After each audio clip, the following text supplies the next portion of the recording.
Okay, I want to do a video on the 23 Ram 1500 Limited. Obviously, there's the 23.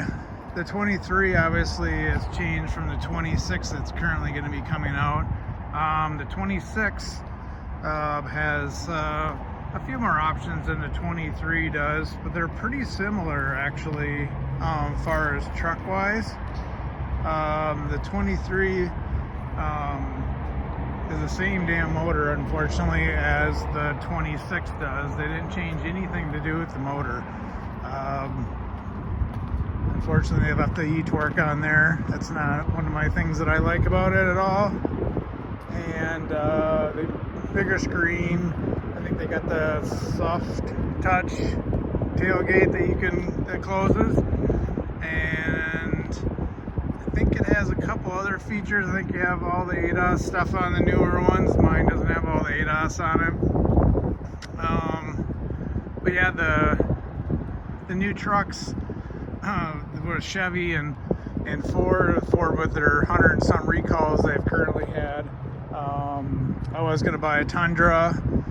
The Tundra that motor is a POS until they get that thing figured out. They got a lot of engine issues that you don't want to deal with. The 6.2 on the Chevy also is a complete piece of crap. GM's fix is to add thicker oil. That is not a solution when you have a bad crank. So the Ram is the only choice currently for trucks to buy, because the rest of them are pretty much junk. The 5.3, identified 3, had lifter issues, just a ton of problems with it. Of course, Ram has a Hemi tick. That's a common thing all the time with that, which they've never fixed yet. They do have a new Hemi coming out. That's a street truck with 650 horsepower. I'm not sure how they're going to make that Hemi produce that much power without reinforcing everything in the motor, because they have issues with the Hemi too, with the motor being issues. So they're going to have to reinforce it with something. I don't know what, but I would think crank, lifters, everything going to have to be stronger, obviously. But my truck currently has 17,000 miles on it, and I want to do a review for anybody that's interested in switching over to a Ram. Fit and finish on these trucks, they're super nice. No issues with fit and finish. E-torque system has pulled the parking brake a few times on me, because it's got a damn battery and I have issues, so that has been a problem once in a while. Talk about a quick stop, you don't want to deal with that e-torque crap. So the other thing is with these trucks is it's got the 8-speed, which is better than the 10-speed in the rest of the trucks, but the 8-speed, I don't know, it kind of searches for gears once in a while, especially at slow speeds. It shifts awesome when you're out on the freeways and other places, but at slow speeds it's kind of, I don't know, it just doesn't shift like my 6-speed did.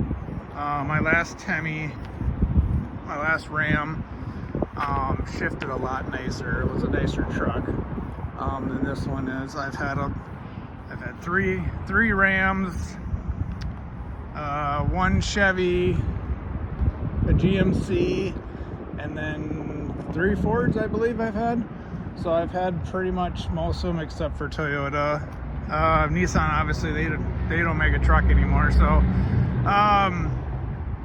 but yeah, these trucks pretty much have everything in them that you can possibly imagine on the Limited, anyway.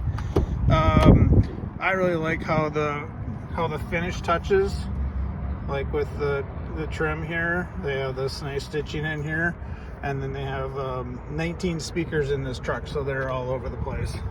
They have really nice speakers with the accents on them and stuff, and they got the nice trim around everything. Center console's got the nice trim, big screen, obviously a little dirty. Bread knobs or something I added to it. This one does not have the sunroof. They got nice stitching in the seats. This one also has the air ride system in it, so you can go high, low to it. See a nice stitching in the back here. It's just nice stitching on all the seats. The seats are really nice. Unfortunately, the newer one has some kind of, I think they put like a felt or some weird thing on here I saw. I don't like that at all. I like how they have the stitching everywhere. Very roomy trucks. Super nice ride. And then the stereo system in these trucks are amazing. I mean, compared to a Toyota with their crap,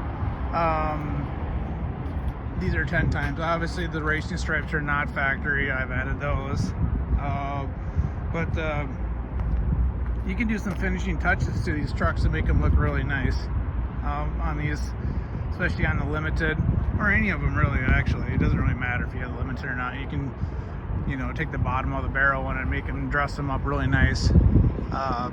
I like them because they're just a really nice looking truck going down the road versus Ford. They're just so plain Jane that everybody has the same looking Ford, it seems like. And then another thing too is they switched to that 3.0 in 2005. That 3.0 is nothing but a disaster. They had to figure that out finally, that the 3.0 was a piece of shit. So they had to get rid of it, and now, well, they have it still, but everyone is going to be switching over to the new Ram with a Hemi. I mean, there's just no doubt about it. If you know anything about engines, you're not going to go with a twin turbo on a 3.0 and that truck's supposed to last doing what? I mean, you must buy yourself an SUV. V6s are just nothing. They're garbage. So I didn't buy the Tundra in the first place because I don't want a V6. I want a truck that sounds like it has some balls when it starts up. Especially on a Ram. This Hemi sounds really good when it starts up.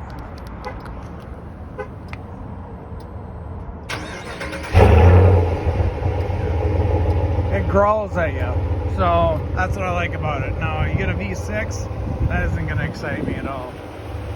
That's a factory exhaust. You can really make it sound really good if you wanted to. And then they obviously, you can lower the truck down so it goes down lower. It's kind of an entry level. It's kind of with a haze, you can't really see it, but it sits a lot lower now, and it kind of has a nice low look to it. So, but yeah, it looks a lot nicer when it's lower like that. I wish you could drive it like that, but you can't. So that's where we're at pretty much with it. Like my videos, I'll have more. Thank you.